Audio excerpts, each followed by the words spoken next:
गं गणपते नमः। आप सभी का मेरे इस चैनल पर बहुत बहुत स्वागत है।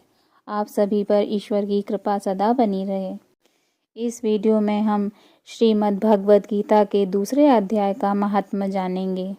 शांताकारं भुजंगशयनं पद्मनाभं सुरेशं विश्वाधारं गगनसदृशं मेघवर्णं शुभांगं लक्ष्मीकान्तं कमलनयनं योगिभिर्ध्यानगम्यं वन्दे विष्णु भवभयहरं सर्वलोकैकनाथं।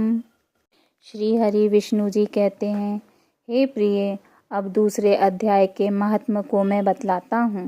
दक्षिण दिशा में वेद वेदता ब्राह्मण के पुरंदरपुर नामक नगर में देव शर्मा नामक एक विद्वान ब्राह्मण रहता था।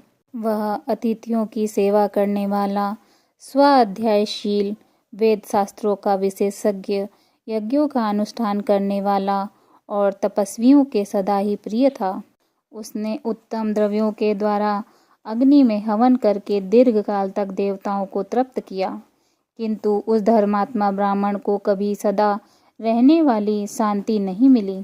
वह परम कल्याणमय तत्व का ज्ञान प्राप्त करने की इच्छा से प्रतिदिन प्रचुर सामग्रियों के द्वारा सत्य संकल्प वाले तपस्वियों की सेवा करने लगा।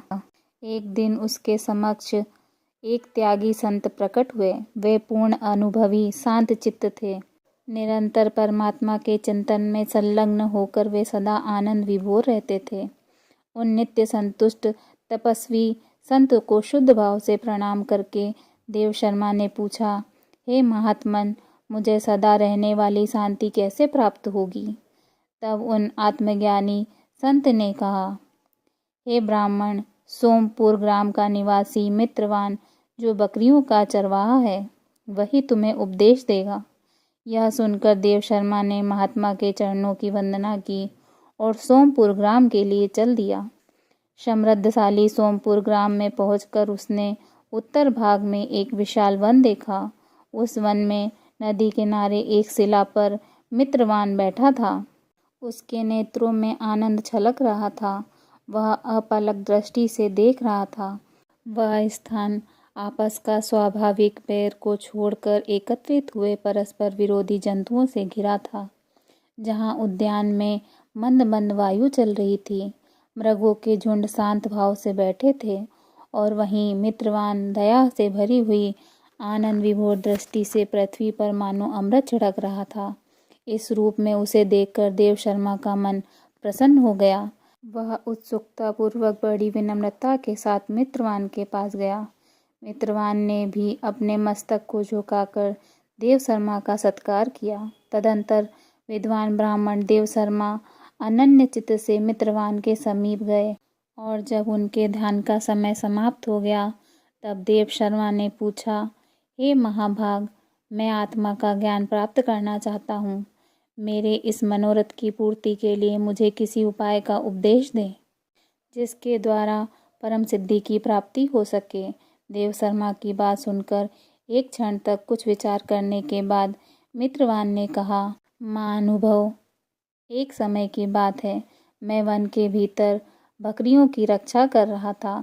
इतने में ही एक भयंकर बाघ पर मेरी दृष्टि पड़ी, जो मानो सबको खा लेना चाहता था। मैं मृत्यु से डरता था, इसलिए बाघ को आते देख बकरियों के झुंड को आगे करके वहां से भाग चला, किंतु एक बकरी तुरंत ही सारा भय छोड़कर नदी के किनारे उस बाघ के पास चली गई। फिर तो बाघ भी द्वेष छोड़कर चुपचाप खड़ा हो गया। बाघ को इस अवस्था में देखकर बकरी बोली, हे बाघ, तुम्हें तो उत्तम भोजन प्राप्त हुआ है। मेरे शरीर में मांस निकाल कर प्रेम पूर्वक खाओ। तुम इतनी देर से खड़े क्यों हो? तुम्हारे मन में मुझे खाने का विचार क्यों नहीं हो रहा है? बाघ बोला, बकरी, इस स्थान पर आते ही मेरे मन से द्वेष का भाव निकल गया है। भूख प्यास मिट गई है, इसलिए पास आने पर भी अब मैं तुम्हें खाना नहीं चाहता। तब बकरी बोली, न जाने मैं कैसे निर्भय हो गई हूँ। यदि तुम जानते हो तो बताओ, इसका क्या कारण हो सकता है? बाघ ने कहा, मैं भी नहीं जानता। वहीं सामने एक वृक्ष की शाखा पर एक बंदर था।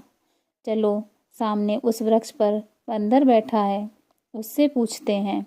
ऐसा निश्चय करके वे दोनों वहाँ से चल दिए। उन दोनों के स्वभाव में यह विचित्र परिवर्तन को देखकर मैं बहुत विस्मय में पड़ गया। इतने में ही उन्होंने उस बंदर से प्रश्न किया। उनके पूछने पर वानर राज ने कहा, श्रीमान सुनो, इस विषय में मैं तुम्हें प्राचीन कथा सुनाता हूँ। यह सामने वन के भीतर जो बहुत बड़ा मंदिर है, उसकी ओर देखो। इसमें ब्रह्मा जी द्वारा स्थापित किया हुआ एक शिवलिंग है। पूर्व काल में यहाँ सुकर्मा नामक एक बुद्धिमान ब्राह्मण रहते थे, जो तपस्या में संलग्न होकर इस मंदिर में उपासना करते थे। वे वन में से फूलों का संग्रह कर लाते और नदी के जल से पूजनीय भगवान शंकर जी को स्नान कराकर उन्हीं से उनकी पूजा किया करते थे। इस प्रकार आराधना का कार्य करते हुए सुकर्मा यहाँ निवास करते थे। बहुत समय के बाद उनके समीप किसी अतिथि महात्मा का आगमन हुआ। भोजन के लिए फल लाकर अतिथि महात्मा को अर्पण करने के बाद सुकर्मा ने कहा, हे महात्मा, मैं केवल तत्व ज्ञान की इच्छा से भगवान शिव शंकर जी की आराधना करता हूँ। आज इस आराधना का फल मुझे मिल गया, क्योंकि इस समय आप जैसे महापुरुष ने मुझ पर अनुग्रह किया है। सुकर्मा के ये मधुर वचन सुनकर तपस्या के धनी महात्मा अतिथि को बड़ी प्रसन्नता हुई। उन्होंने एक शिलाखंड पर गीता का दूसरा अध्याय लिख दिया और सुकर्मा को उसके पाठ और अभ्यास करने के लिए आज्ञा देते हुए महात्मा ने कहा, हे ब्राह्मण, इससे तुम्हारा आत्मज्ञान संबंधी मनोरथ अपने आप सफल हो जाएगा। यह कहकर वे बुद्धिमान तपस्वी महात्मा सुकर्मा के सामने ही उनके देखते देखते अंतर्ध्यान हो गए। सुकर्मा विस्मित होकर उनके आदेश के अनुसार निरंतर गीता के द्वितीय अध्याय का अभ्यास करने लगे। तदंतर दीर्घकाल के पश्चात अंतःकरण शुद्ध होकर उन्हें आत्मज्ञान की प्राप्ति हुई। फिर वे जहाँ जहाँ गए वहाँ का तपोवन शांत हो गया।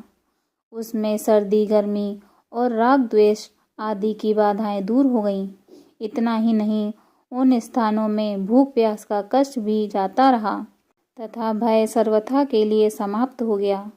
यह सब द्वितीय अध्याय का जप करने वाले सुकर्मा ब्राह्मण की तपस्या का ही प्रभाव समझो। मित्रवान ने कहा, वानर राज के इस प्रकार बताने पर मैं प्रसन्नता पूर्वक बकरी और बाघ के साथ उस मंदिर की ओर गया। वहां जाकर शिलाखंड पर लिखे हुए गीता के द्वितीय अध्याय को मैंने देखा और पढ़ा। उसी का अध्ययन करने से मैंने तपस्या का पार पा लिया। अतः भद्र पुरुष, तुम भी सदा द्वितीय अध्याय का ही अध्ययन किया करो। ऐसा करने पर मुक्ति तुमसे दूर नहीं रहेगी। श्री हरि विष्णु जी कहते हैं, हे प्रिय, मित्रवान के इस प्रकार आदेश देने पर देव शर्मा ने उसका पूजन किया और उसे प्रणाम करके पुरंदरपुर की राह ली। वहाँ किसी देवालय में पूर्वोत्तर आत्मज्ञानी महात्मा को पाकर उन्होंने यह सारा वृत्तांत निवेदन किया और सबसे पहले उन्हीं से द्वितीय अध्याय को पढ़ा। उनसे उपदेश पाकर शुद्ध अंतःकरण वाले देव शर्मा प्रतिदिन बड़ी श्रद्धा के साथ द्वितीय अध्याय का अध्ययन करने लगे और अध्ययन करते करते ब्रह्म ज्ञान में लीन होकर परम पद को प्राप्त हुए। बोलिए श्रीमद् भागवत गीता की जय। श्री हरि विष्णु भगवान की जय।